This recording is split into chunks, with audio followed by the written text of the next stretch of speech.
Thousands are still displaced in Somalia months after severe flooding linked to the El Nino weather phenomenon swept across the Horn of the African nation.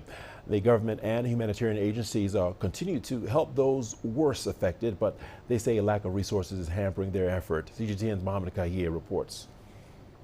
2023 was one of the worst years in Somalia's history, a country which was recovering from the impact of severe drought found itself in another climate-related crisis. Millions of people were displaced from their homes by floods due to the El Nino weather phenomenon. The UN described the humanitarian situation as once-in-a-century event. Thousands are still in overcrowded IDP camps, thoroughly dependent on aid groups for support. We experienced 28 days of non-stop rain. We could not see the road with both people and their livestock stranded.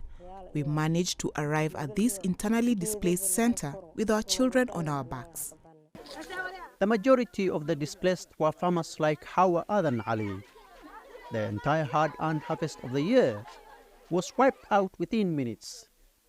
Now, she depends on aid, like many others in this IDP camp in Gedo region.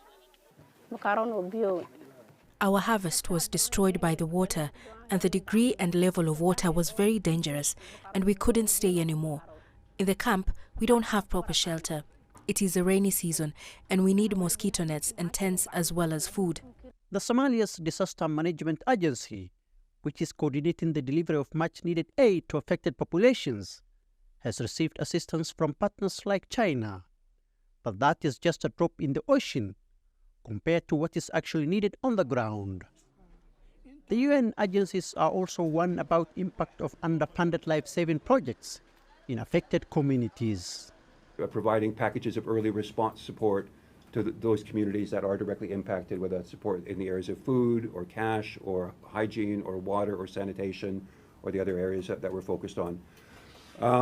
It's important to note that we have allocated significant resources to this response right now. We have $15 million allocated immediately towards the rapid response. However, our humanitarian response plan for this year is underfunded. It sits at about 39% funded as of today, and that is compromising our ability to scale up the response as much as we would have preferred. And we are appealing to donors to come in with their generous support to enable us to ensure that we're responding to the needs as they're likely to manifest over the course of the next months. More than 100 people were killed in once-in-a-century weather phenomenon, as health officials continue to warn about potential outbreak of waterborne diseases in affected areas. Mohammed Kaye, CGTN, Mogadishu, Somalia.